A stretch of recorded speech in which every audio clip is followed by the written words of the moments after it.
She was born second. That was her only crime. When the midwife announced the twin birth, a boy and a girl, only one child was welcomed with joy. The boy was named Daniel, wrapped in silk, and placed in his grandmother's arms. The girl? The girl was barely glanced at. She came with her mother's bad luck, muttered the grandmother. Her name was Nora, given not in celebration, but obligation. By morning, a decision had been made. The boy would stay. The girl must go. Nora was handed off to a distant cousin in a dusty town no one ever visited. Her mother, still weak from labor, cried quietly, knowing she had no voice in her own household. Years passed. Daniel grew up in a polished mansion, fed with gold spoons, celebrated on every birthday. Meanwhile, Nora was cleaning floors before sunrise and eating leftover rice from cracked bowls. At school, her torn uniform made her an easy target. "You smell like garbage," the other girls teased, yanking her hair.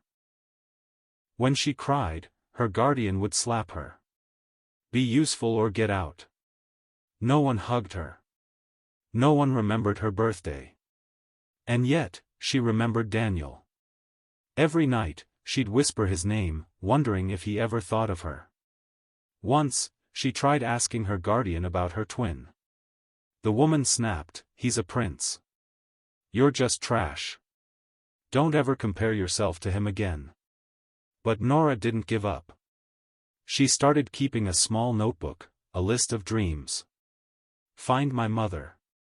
See Daniel. Make my own name. She had no pictures of her family. Only a birthmark behind her ear, a small flame-shaped spot, identical to the one Daniel had on his neck.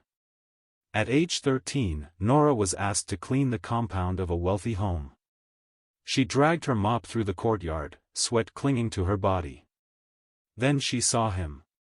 A boy her age, dressed in fine school clothes, stepping out of a black SUV, laughing. As he turned, she saw it, the same flame-shaped mark behind his ear. Her heart stopped. Daniel. But before she could step forward, a guard barked, "Cleaner.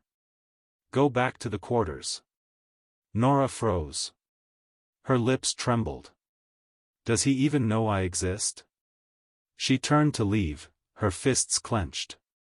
But something inside her had already awakened. Watch out for part 2.